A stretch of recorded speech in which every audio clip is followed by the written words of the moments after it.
യേശുക്രിസ്തുവിനെ കുറിച്ച് പറയുവാൻ ആയുസ് ദീർഘമാക്കി ഞങ്ങളെ ഇവിടെ നിർത്തിയ സർവശക്തനായ ദൈവത്തെ നന്ദിയോടുകൂടെ ഞങ്ങൾ സ്തുതിക്കുകയാണ്. എന്തിനു വേണ്ടിയാണ് സുവിശേഷം പ്രസംഗിക്കുന്നത് എന്ന് ചിന്തിക്കുന്നവരും ഉണ്ട്. 2025 വർഷങ്ങൾക്ക് മുൻപ് കർത്താവായ യേശു തൻ്റെ ശിഷ്യന്മാരോട് പറഞ്ഞ അന്ത്യകൽപ്പനകളിൽ ഒന്നാണ്, നിങ്ങൾ ഭൂലോകമൊക്കെയും പോയി സകല സൃഷ്ടിയോടും സുവിശേഷം പ്രസംഗിക്കുവിൻ എന്ന് യേശുനാഥൻ തൻ്റെ ശിഷ്യന്മാരോട് കൽപ്പിച്ചതിന് ശേഷമാണ് സ്വർഗാരോഹണം ചെയ്തത്.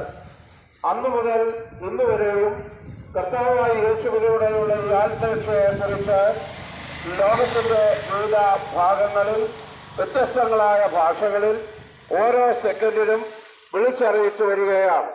എന്തിനു വേണ്ടിയാണ് ഈ സുവിശേഷം വിളിച്ചറിയിക്കുന്നത്?